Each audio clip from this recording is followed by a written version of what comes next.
This is Passion with Dr. Laurie Betito on Montreal's news talk leader, CJAD 800. We're talking tonight about May-December romances, or what we call, otherwise known as age gap relationships. When is the gap too wide? Some people have opinions about that, of when it's too wide. We've certainly heard some interesting stories tonight of 28-year gaps and 30-year gaps and even more than 30 years.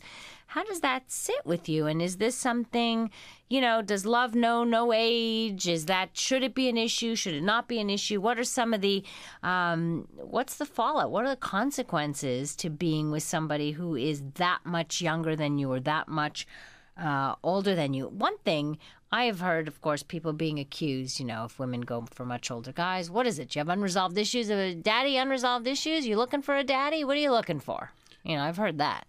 Anytime you go into a relationship structure that is going to be off the norm, and an age gap relationship is off the norm, you've got to be strong enough to face whatever consequences and the slander and the negative remarks and the jealousy and the attacks. It's going to happen. So if you're not strong enough to handle that, don't get into those type of relationships. And this includes interracial relationships. This includes interreligious interfaith relationships.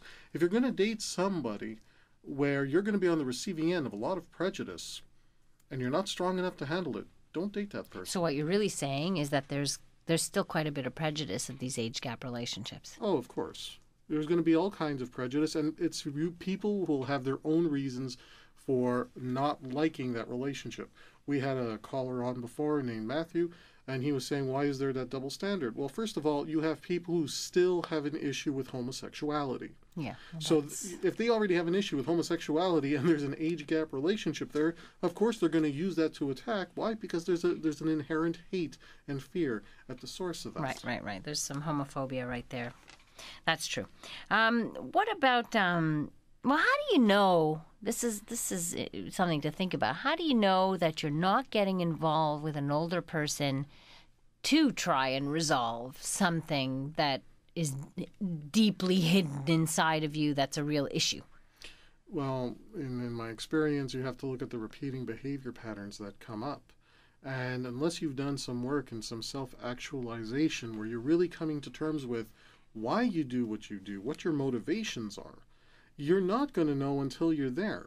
One of my beliefs is once you are considered an adult by law, you should be free to involve yourself, whether it's for romance, sexual lust, or a loving affection connection. You're free to meet and connect with whoever you want. And the minute you start trying to regulate somebody that way, I think that leads to worse things. That's a bad precedent. I would rather encourage people to say, you're an adult, you have to deal with the consequences of your decision. Go ahead, date who you want. But it's also interesting to look at our own patterns and to say, gee, I wonder how come I'm always attracted to, whether it be older men, whether it be whatever it is, and to see if it's related to attachment theory. Some attachment something related to one's history. Let's hear from Roger. Hi, Roger. Hi, Dr. Laura. How are you? Good. How are you? I'm okay. Good. I'm calling. I very, very rarely call these type of shows, but I was just listening to you and your gentleman. I have to absolutely, totally disagree. I am a man of 75 years. Okay. I have a partner, male, who is 14 years younger than me. Mm-hmm. We have been together for almost 40 years. Wow. Good for you. Thank you. We are married, legally married. I have never, ever had any problems whatsoever in this city. Okay, good. I want to tell you that I think Montreal is the most open city anywhere. All my friends know we're gay. Mm-hmm. If they don't like it, then they're not my friends. Good. We have, we enjoy everything that every other heterosexual people enjoy. Mm-hmm. We're involved in the community. Good for you. And so I just want to say that I disagree Well, I don't think there's really, it's not a question of agreeing or disagreeing on this. I think some people have that perception, whether, just like you have some homophobics and others that you don't. I'm so glad you haven't encountered too much of it. I agree. I'm very lucky that we've never encountered it, but we never have, and my friends never have. So that's great. That's great news to hear. For me, I think it's a great message you're also giving out to other people who are listening who might be struggling with orientation, who don't often hear, Roger, from people who have been in long-term, stable relationships, who just live ordinary, lives. Exactly. And I hear this all the time, I have to tell you, from people who are struggling with it, because when they think of, the gay lifestyle, they think of the village and they think of,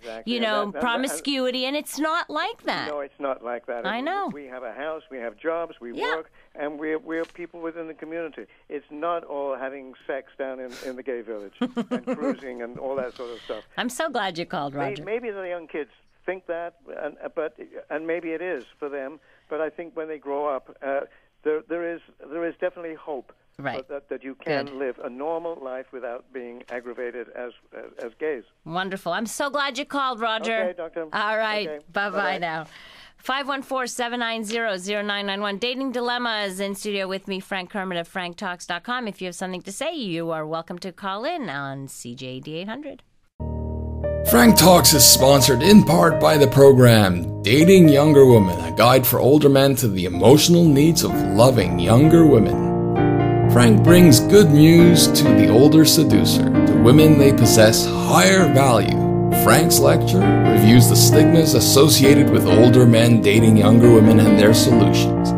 Key emotional needs for both women and men in the age difference. Methods of approaching younger women. And several answers to questions posed by older members of the audience.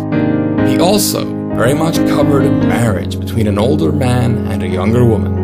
When dealing with a little girl inside, a man must be able to distinguish those women who wish to compensate losses in a father figure from those who are seeking and capable of an authentic relationship. Frank adds advice on where you can meet younger women, as well as dealing with the competition. Life gets better. All in all, a confidence-refreshing lecture for men concerned about their erotic viability over the hill.